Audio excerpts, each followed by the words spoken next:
Check this out.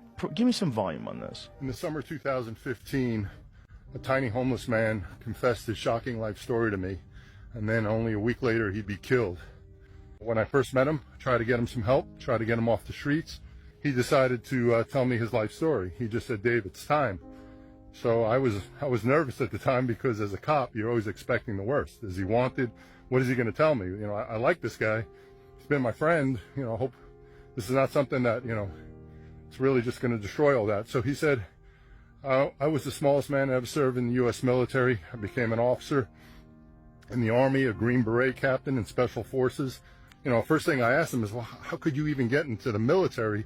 And he said that it took him 3 years of letter writing to obtain medical waivers to allow him just into basic. But he said he knew they didn't believe he'd even make it through basic. And that's what they told him. That's what the instructors told him.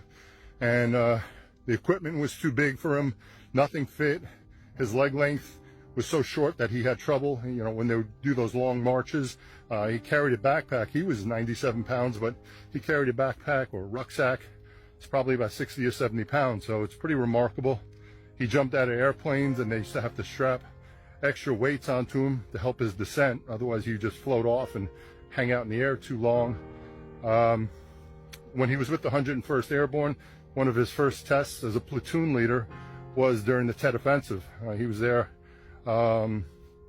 maybe a couple of weeks, and then the Tet Offensive started in 1968, and his unit was sent to the outskirts of Hue to fight. And you know, everyone will say that was probably one of the bloodiest battles of the war.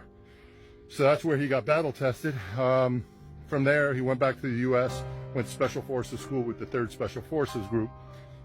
At the end of his 2 tours, he had Silver Star, 2 Bronze Stars, and 2 Purple Hearts, among a whole bunch of other medals and commendations he received. He was forced out of the military in a thing called the RIF, the Reduction of Force. I guess this was 1971, 72. The government was downsizing the military, and the first guys who get the boot are the officers. So they would make his life miserable, make him pick up garbage. They wouldn't renew his contract, and eventually, you know, he wanted to spend his life in the military. Disappointingly, he left. He went into kind of the murky world of private contract work, military contract work, working as an advisor in Rhodesia and some other countries in Africa. At that point in time, he started getting picked up as a private contractor by the CIA to just do some other missions. All those things were true. I investigated all those things. I found witnesses to corroborate his stories, and you know, sadly, he got killed a week later. He told me when he was telling me the story that he wants me to try to get his cautionary tale out to the world.